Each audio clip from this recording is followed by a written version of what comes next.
Hello, friends. Welcome to the sixth lecture of NMR spectroscopy. So, friends, in today's session, we are going to discuss what is chemical shift, shielding, and deshielding of nucleus. So, let's start the beautiful journey of lecture number 6.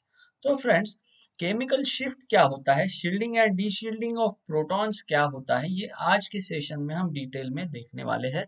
उससे पहले हम थोड़ा सा previous lecture की summary देख लेते हैं which is needed to understand this chemical shift in a better वे।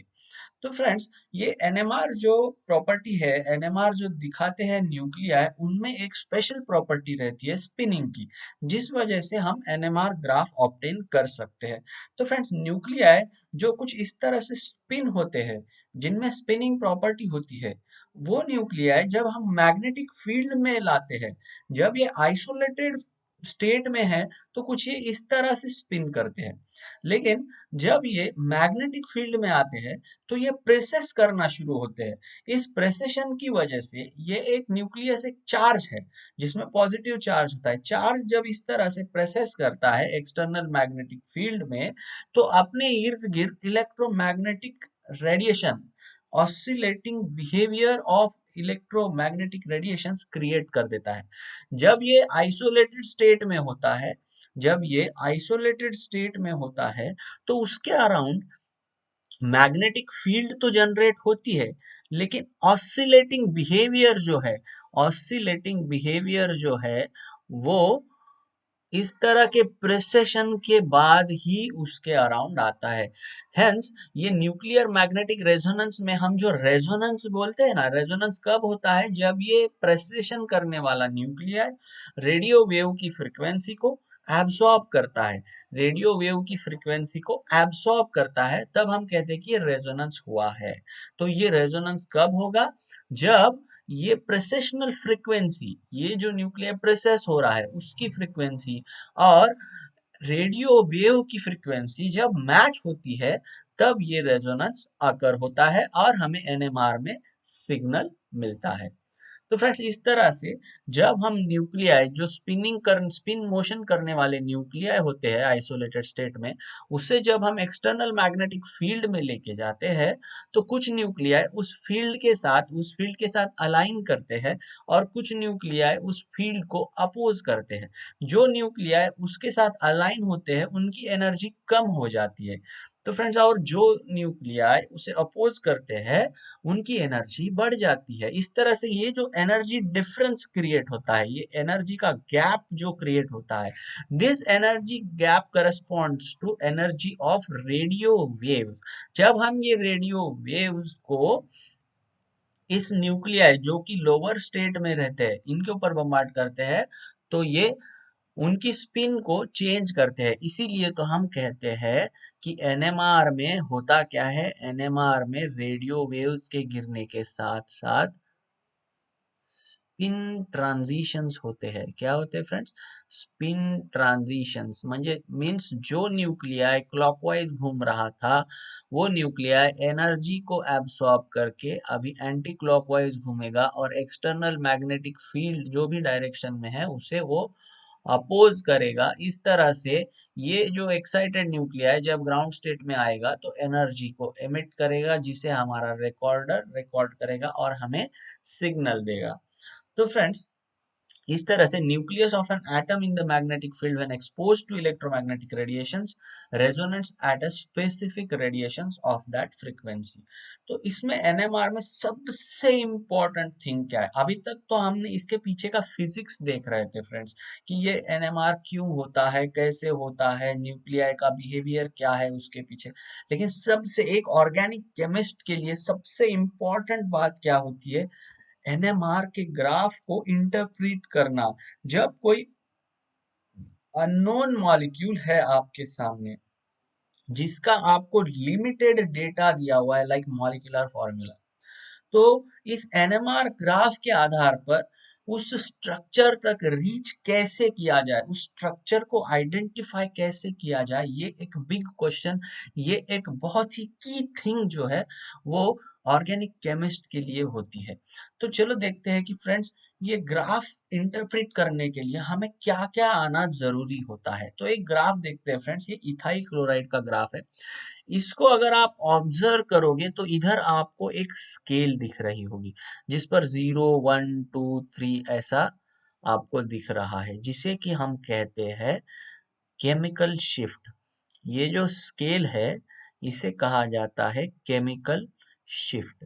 और आप अगर इधर ऑब्जर्व करोगे, इधर दो तरह के पीक्स आपको मिले हैं at two different chemical shift values. और अगर आप मॉलिक्यूल को ऑब्जर्व करोगे तो आपके पास कितने टाइप के प्रोटॉन्स है। इस CH3 के जो 3 प्रोटॉन्स है ये अलग इलेक्ट्रॉनिक एनवायरनमेंट में है, ये 2 प्रोटॉन्स अलग एनवायरनमेंट में है। तो जितने तरह के प्रोटॉन्स थे उतने तरह के आपके पास पीक आए हैं। और उसमें भी अगर आप ऑब्जर्व करोगे तो इधर आपको 3 पीक मिले हैं, इधर आपको 4 पीक मिले हैं। तो मोटा मोटी ग्राफ को अगर आपको इंटरप्रेट करना है तो आपको ये पता होना चाहिए कि इस जगह पे जो पीक आया है वो कौन से टाइप के प्रोटॉन का है। इसकी इंटेंसिटी से या इंटीग्रल वैल्यू से, ये मतलब इस ग्राफ में जो ये एरिया अंडर द कर्व है इस सिग्नल का, उसके आधार से आपको क्या क्या डेटा पता चलता है।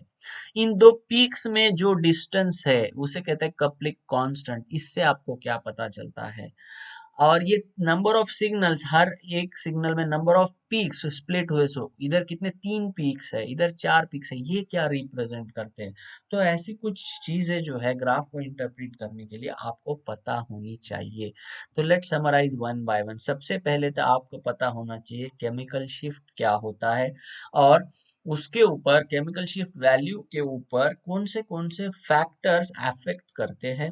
बाद में नंबर ऑफ सिग्नल्स, आपके मॉलिक्यूल में आपको स्ट्रक्चर जैसे ही पता हो, उस स्ट्रक्चर के आधार पर you should be able to know कि how many signals can this molecule give in NMR। बाद में वो नंबर ऑफ सिग्नल्स तो पता चल गए, उसमें स्प्लिटिंग कैसे होगी, that splitting depends on the neighbouring proton atoms. ये स्प्लिटिंग होने के बाद में वो पीक की इंटेंसिटी से आपको क्या पता चलता है वो आपको समझ में आना चाहिए। इंटेंसिटी और इंटीग्रल वैल्यू से आपका पता चलता है कि मॉलिक्यूल में हर टाइप के रिलेटिव प्रोपोर्शन ऑफ प्रोटॉन्स कितना है वो पता चलता है। और उसके बाद में अंत में वो जो दो सिग्नल स्प्लिट होते हैं उसमें का डिस्टेंस कितना है। फॉर एग्जांपल इधर ये एक पीक है इन दो प्रोटॉन्स का जो कि स्प्लिट हुआ है 4 पीक्स में, इसके अंदर जो डिस्टेंस है दो पीक्स के बीच में का, इसे कहा जाता है कपलिंग कांस्टेंट, जो कि इंटरप्रेट करने में हेल्प करता है। तो इस तरह से ये 5 चीजें डिटेल में सभी को पता होनी चाहिए एक ग्राफ को इंटरप्रेट करने के लिए। तो let's begin our journey with chemical shift. तो केमिकल शिफ्ट क्या होता है ये देखेंगे।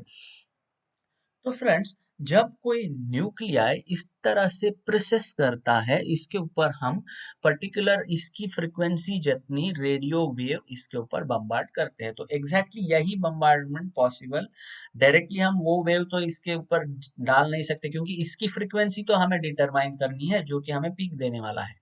तो फ्रेंड्स हम क्या करेंगे, एक तो इधर की मैग्नेटिक फील्ड जो है उसे इंक्रीज करेंगे, और रेडियो वेव की फ्रीक्वेंसी जो है उसे कांस्टेंट रखेंगे, या रेडियो वेव फ्रीक्वेंसी को चेंज करते रहेंगे और मैग्नेटिक फील्ड को कांस्टेंट रखेंगे जब तक रेजोनेंस नहीं होता है। तो जनरली CW इंस्ट्रूमेंट, जो हम इंस्ट्रूमेंट प्रचलन में है, वो इंस्ट्रूमेंट क्या करता है, रेडियो वेव फ्रीक्वेंसी को कांस्टेंट रखता है और अप्लाइड मैग्नेटिक फील्ड को बढ़ाता है। तो मान मान लो कांस्टेंट रेडियो फ्रीक्वेंसी 60 मेगाहर्ट्ज का सिग्नल हम इस न्यूक्लियाई के ऊपर भेज रहे हैं। तो हम क्या करेंगे, देखेंगे 60 मेगाहर्ट्ज एब्सॉर्ब हुआ क्या, नहीं हुआ। तो हम क्या करेंगे, मैग्नेटिक फील्ड को धीरे धीरे धीरे धीरे बढ़ाते जाएंगे और नोट करते जाएंगे कि सिग्नल कब मिलेगा। यहाँ तक हम मैग्नेटिक फील्ड को बढ़ाएंगे जब तक हमें सिग्नल मिल जाएगा। तो जैसे ही सिग्नल मिलेगा यानी रेजोनेंस हो गया, डिटेक्टर उस सिग्नल को डिटरमाइन कर देगा, और जो फ्रीक्वेंसी या जो मैग्नेटिक फील्ड स्ट्रेंथ पर ये रेजोनेंस अकर हुआ है इसे हम नोट डाउन कर देंगे। लेकिन फ्रेंड्स इसमें दिक्कत क्या हो रही थी कि अगर आप अलग अलग टाइप ऑफ प्रोटॉन्स के फ्रीक्वेंसीज अगर काउंट करने लगे तो उसमें डिफरेंस बहुत ही स्मॉल था।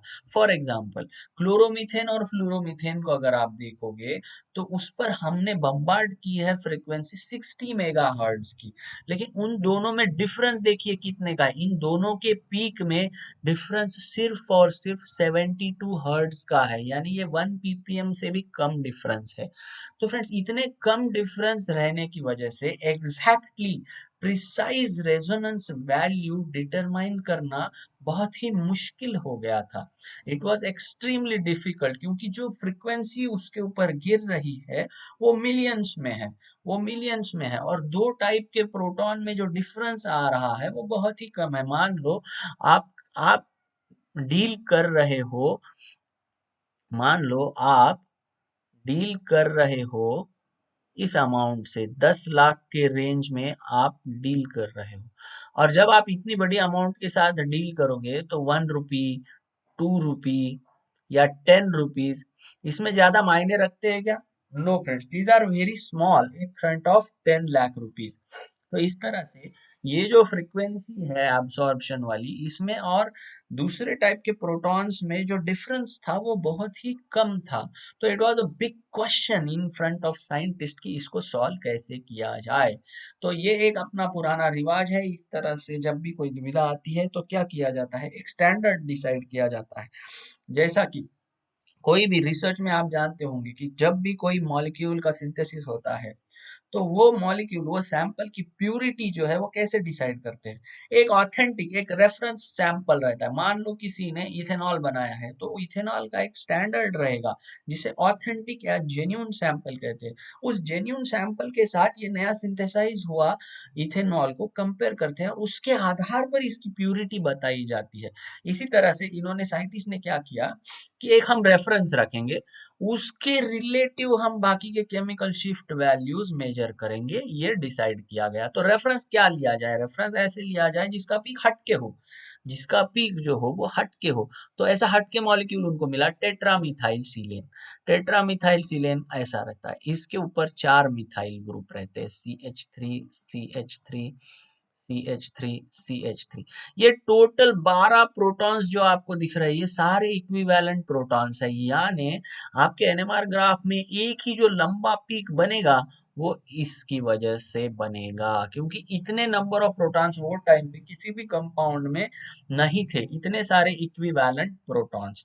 और दूसरी बात फ्रेंड्स, ये जो प्रोटॉन्स थे ये हाईली शील्डेड थे।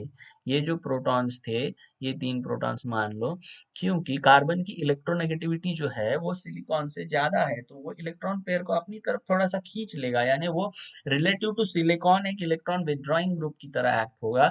तो इन बाकी प्रोटॉन्स के ऊपर इलेक्ट्रॉन डेंसिटी जो है वो बढ़ने वाली है। ये जो प्रोटॉन्स है शील्डेड है, इसके बारे में डिटेल में हम बाद में बात करेंगे। फॉर द टाइमिंग आप इतना ध्यान लो, इतना ध्यान में लो कि इसके जो प्रोटॉन्स थे ये हाईली शील्डेड थे, हाईली शील्डेड थे। शील्डिंग यानी क्या, उसके ऊपर एक कवच है। तो बाकी के जो भी कंपाउंड्स वो टाइम के थे, मेजॉरिटी ऑफ द कंपाउंड इससे कम फ्रीक्वेंसी पर ही रेजोनेंस होना चाहिए था उनका।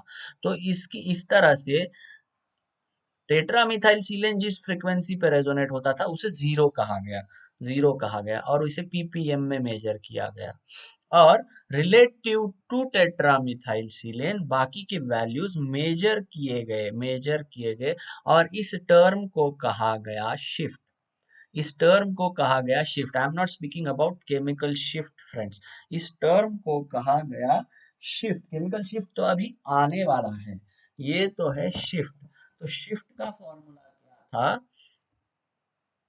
शिफ्ट का फॉर्मूला ये था, शिफ्ट को मान लो एस नाम देंगे हम, जो कि हर्ट्ज में है। प्रेसेशनल फ्रीक्वेंसी ऑफ प्रोटॉन, कौन से प्रोटॉन के? विच इज अंडर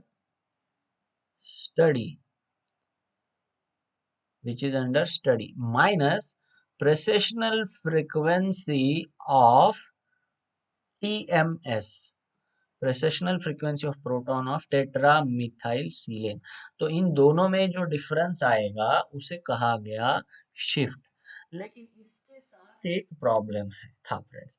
हुआ क्या कि मान लो कोई लंदन में एक्सपेरिमेंट कर रहा है, कोई वॉशिंगटन में एक्सपेरिमेंट कर रहा है, कोई मुंबई में एक्सपेरिमेंट कर रहा है। वो लंदन वाले के पास 1 टेस्ला की मशीन है, वॉशिंगटन वाले के पास 1.5 टेस्ला की मशीन है, और मुंबई में जो कर रहा है उसके पास 2 टेस्ला की मशीन है।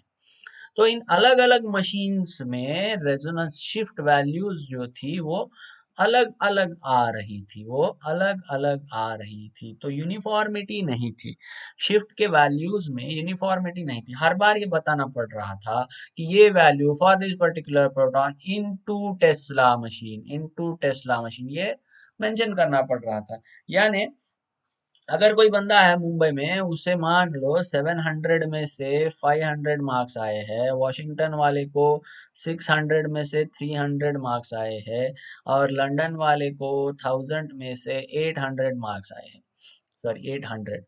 तो फ्रेंड्स हमने क्या किया कि इस तरह से बताना मुश्किल है, इसलिए हमने एक कॉमन स्केल बनाई। जो भी आपने मार्क्स बताया होगा वो कैसे बताएगा, परसेंटेज में बताएगा। परसेंटेज में क्या होता है, रिलेटिव टू 100। हम कोई भी चीज कैसे बताते हैं, रिलेटिव टू 100। तो इस तरह से इन्होंने इसके ऊपर सोल्यूशन क्या निकाल दिया कि इस जो शिफ्ट की वैल्यू आ रही है उसी को ऑपरेशनल फ्रीक्वेंसी, जो भी मशीन की है, precessional frequency, operating frequency of machine जो भी है, उससे क्यों ना हम डिवाइड कर दें।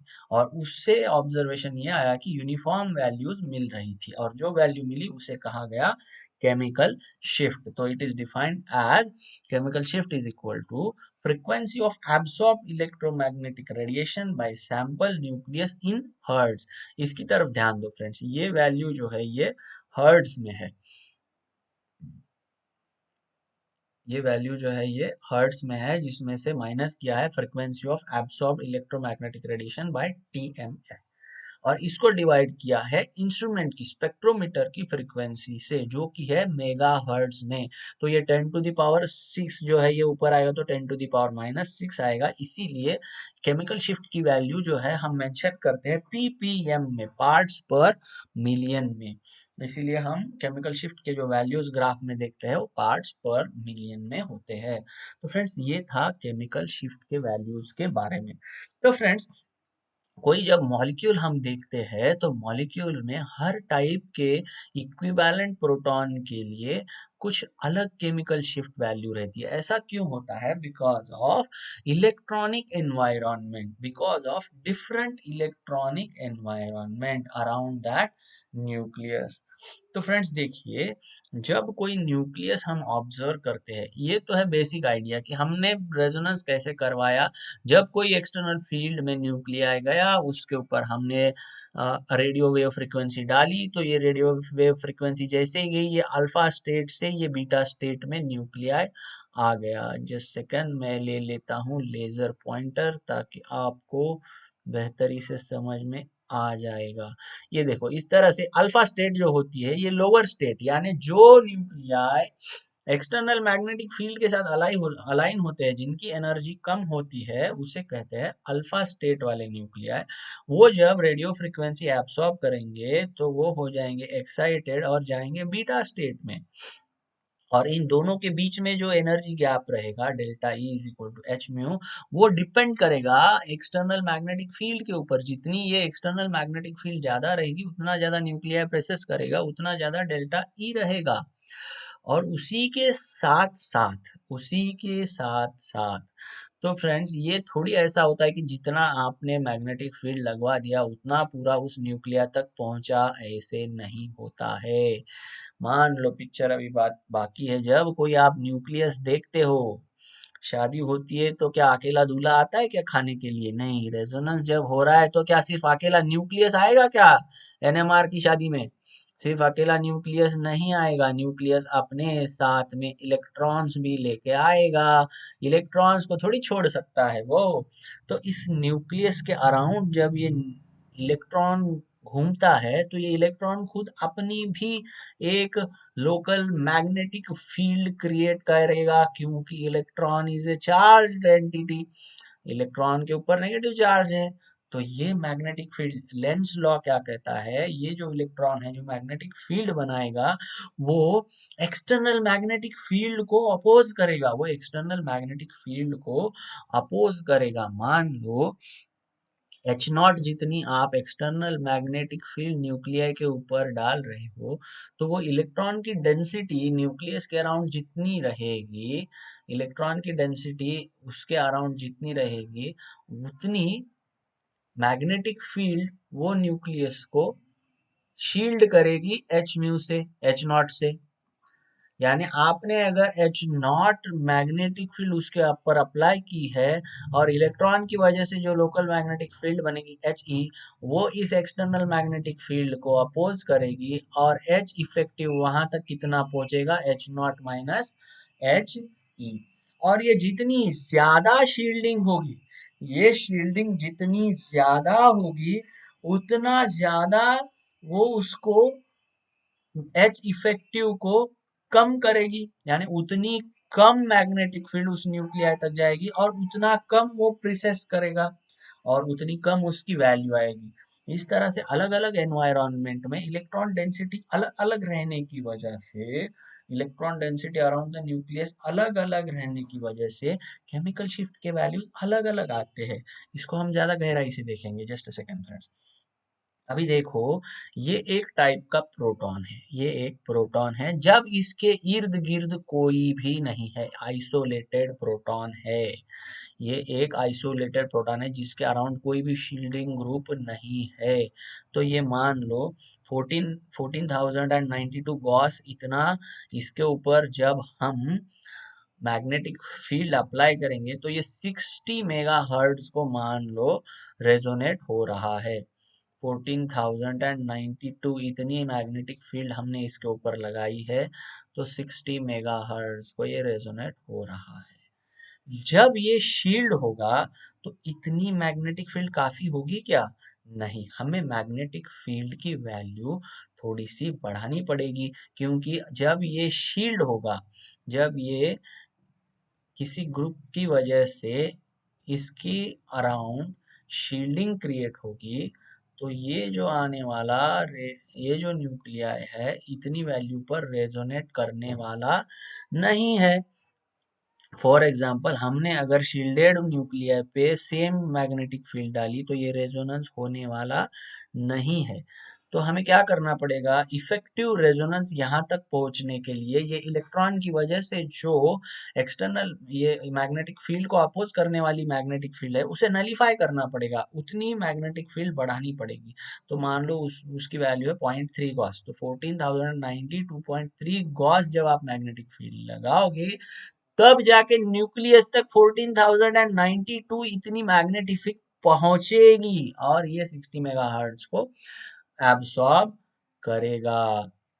तो ये जो एक्स्ट्रा मैग्नेटिक फील्ड हमने लगाई है वो हमारा डिटेक्टर जो होता है उसे अकाउंट करता है और उतनी केमिकल शिफ्ट की वैल्यू जो होती है वो बदल जाती है और दूसरी डेल्टा हमें मिल जाता है। केमिकल शिफ्ट को हम कैसे रिप्रेजेंट करते हैं, डेल्टा से, और इस तरह से डेल्टा की वैल्यू चेंज हो जाती है। तो इस तरह से लेट्स समराइज फ्रेंड्स, शील्डिंग और डीशील्डिंग से क्या होता है।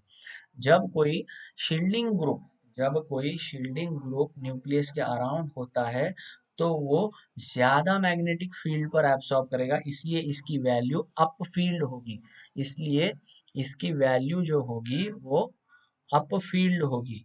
और जब उसके ऊपर कोई इलेक्ट्रॉन विदड्रॉइंग ग्रुप लगता है तो वो न्यूक्लियस डी शील्ड होता है और उसकी वैल्यू टेट्रामिथाइल सीलेन से दूर जाती है, यानी डाउन फील्ड होती है। यानी डी शील्डिंग ग्रुप जो होते हैं, डी शील्डिंग ग्रुप जो होते हैं उनकी केमिकल शिफ्ट की वैल्यू डाउन फील्ड आती है और शील्डेड ग्रुप जो होते हैं उनकी वैल्यू जो है वो अप फील्ड आती है। तो friends, this was all about shielding and D shielding. Let's have a summary of this through this slide. High electron density around a nucleus shields the nucleus from the external magnetic field, and the signals are upfield in the NMR spectrum. Whereas deshielding of protons lowers the electron density around a nucleus and de-shields the nucleus from the external field, and the signals are downfield in the NMR. तो friends एक छोटा सा example लेंगे हम लोग, जो कि CH3 CH2 Cl। तो ये जो क्लोरीन है ये एक इलेक्ट्रॉन विड्रॉइंग ग्रुप है, तो ये इलेक्ट्रॉन क्लाउड को अपनी ओर खींच लेगा।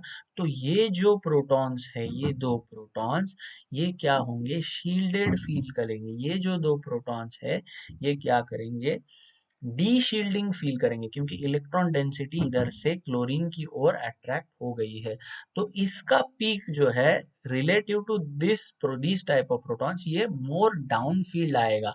मतलब ये अगर टेट्रा मिथाइल सीलेन का पीक है, तो दूर दूर जो आएंगे ये डी शील्डेड ग्रुप आएंगे, और शील्डेड ग्रुप टीएमएस के ज्यादा से ज्यादा नजदीक आएंगे। So this was all about chemical shift, shielding and de-shielding. In the next session, we will discuss, friends, how and which factors affect the value of chemical shift. तब तक के लिए थैंक यू फ्रेंड्स, हंसते रहे, मुस्कुराते रहे, पढ़ते रहे।